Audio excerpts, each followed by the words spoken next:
అందరికీ దాసోహం అస్మద్గురుభ్యో నమః. ఈరోజు 27వ పాసురం. கூட அறை வெள்ளும் சீர் கோவிந்தா உந்தன்னை பாடிப்பறை கொண்டு யாம் பெரு செம்மானம் நாடு புகழும் பரிசினால் நன்றாக சூடகமே தோல்வழியே தோடே செவிப்பூவே பாடகமே என்றனை பல்கலனும் யாமணிவோம் ஆடையுடுப்போம் அதன் பின்னே பால் சோறு மூடனை பெய்து முழங்கை வசிவார కూడియిరుందు కులిరిందేలో రెంబావాయ్. పాసురం యొక్క భావం.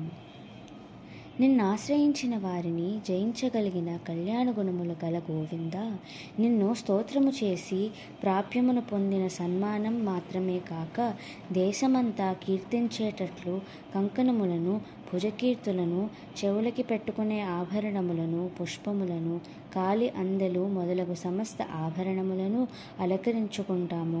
మంచి చీరలను ధరిస్తాము.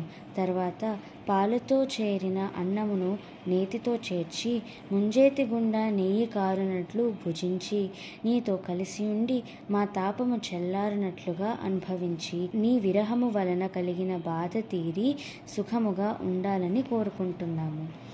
ఆండాల్ దివ్య తిరువడిగలే శరణం.